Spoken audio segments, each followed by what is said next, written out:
Assalamualaikum warahmatullahi wabarakatuh. Salam sejahtera bagi kita semua. Om Swastiastu, Namo Buddhaya, Shalom. Perkenalkan, saya Nokvi Sedianingsih, peserta Latsar CPNS Mahkamah Agung Republik Indonesia tahun 2022. Golongan 2, Angkatan 3, Kelompok 4. Kali ini saya akan berbagi materi mengenai adaptif dan kolaboratif sebagai nilai dasar ASN berakhlak. Yang pertama yaitu adaptif. Adaptif yaitu terus berinovasi dan antusias dalam menggerakkan ataupun menghadapi perubahan.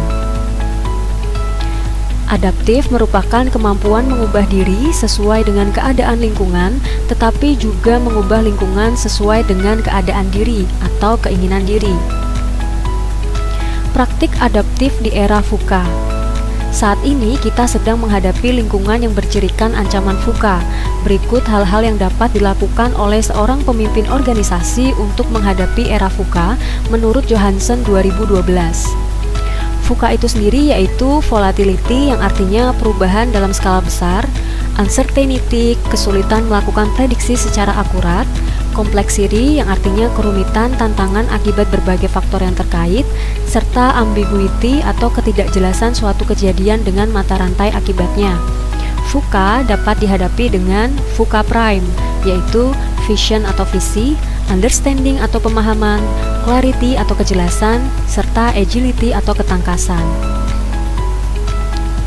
Mengenal organisasi dan budaya adaptif. Organisasi adaptif yaitu organisasi yang memiliki kemampuan untuk merespon perubahan lingkungan dan mengikuti harapan stakeholder dengan cepat dan fleksibel. Budaya adaptif adalah budaya organisasi di mana karyawan menerima perubahan, termasuk organisasi penyelamatan yang memelihara lingkungan dan perbaikan proses internal yang berkelanjutan. Mengenal organisasi dan budaya adaptif dapat dilakukan dengan cara yang pertama, dapat mengantisipasi dan beradaptasi dengan perubahan lingkungan. Yang kedua, memanfaatkan peluang-peluang yang berubah-ubah. Yang ketiga, mendorong jiwa kewirausahaan. Yang keempat, terkait dengan kinerja instansi. Dan yang kelima, memperhatikan kepentingan-kepentingan yang diperlukan antara instansi mitra, masyarakat, dan sebagainya.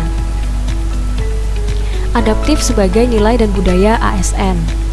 Yang pertama, personal mastery yang artinya pegawainya harus terus mengasah pengetahuannya hingga tingkat mahir. Shared vision yang artinya pegawainya harus terus berkomunikasi hingga memiliki persepsi yang sama atau gelombang yang sama terhadap visi yang akan dicapai. Mental model, pegawainya memiliki mental model yang mencerminkan realitas yang organisasi ingin wujudkan. Team learning, pegawai perlu sinergis dalam melaksanakan kegiatan-kegiatan untuk mewujudkan visinya.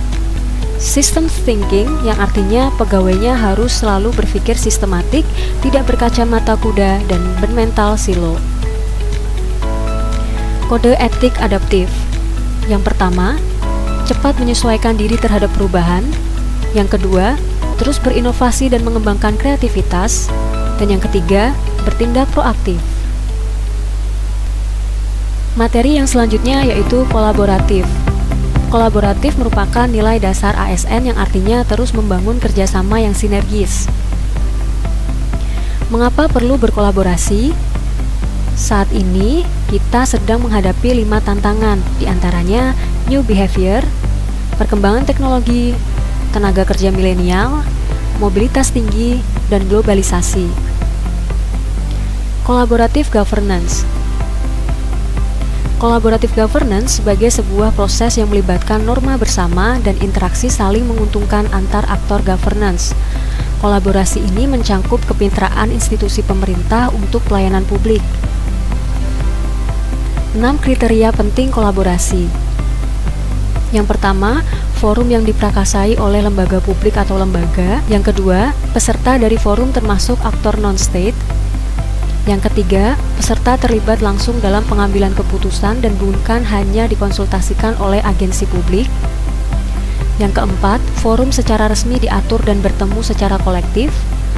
Yang kelima, forum bertujuan untuk membuat keputusan dengan konsensus, bahkan jika konsensus tidak tercapai dalam praktik. Dan yang terakhir, fokus kolaborasi adalah kebijakan publik atau manajemen. Proses dalam menjalin kolaborasi. Yang pertama, trust building. face-to-face dialog, komitmen terhadap proses, pemahaman bersama, dan menetapkan outcome. Berikut ini beberapa hal yang mendukung kolaborasi antar organisasi pemerintah. Yang pertama, kepercayaan.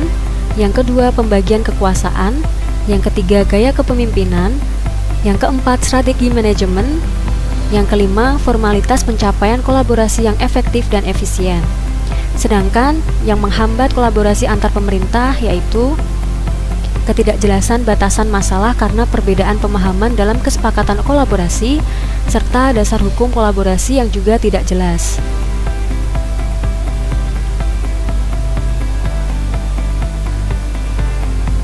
Whole of Governance atau biasa disebut WOG. Pendekatan penyelenggaraan pemerintah yang menyatukan upaya-upaya kolaboratif pemerintahan dari keseluruhan sektor dalam ruang lingkup koordinasi yang luas guna mencapai tujuan bersama dalam bidang pembangunan kebijakan, manajemen program, dan pelayanan publik.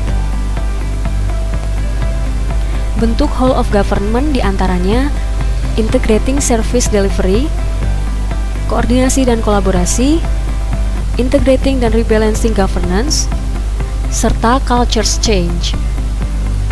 Keuntungan whole of governance diantaranya outcomes focused, boundary spanning, enabling, dan strengthening prevention. Praktik WOG. Yang pertama, penguatan koordinasi antar lembaga. Yang kedua, membentuk lembaga koordinasi khusus. Yang ketiga, membentuk gugus tugas. Dan yang keempat, koalisi sosial. Tantangan praktik WOG diantaranya kapasitas SDM dan institusi yang tidak sama, penyatuan nilai dan budaya organisasi yang berbeda, serta kepemimpinan. Kode perilaku kolaboratif. Yang pertama, memberi kesempatan berbagai pihak untuk berkontribusi. Yang kedua, terbuka dalam bekerja sama untuk menghasilkan nilai tambah. Dan yang ketiga, menggerakkan berbagai sumber daya untuk mencapai tujuan bersama. Sekian berbagi materi dari saya mengenai adaptif dan kolaboratif sebagai nilai dasar berakhlak ASN. Terima kasih.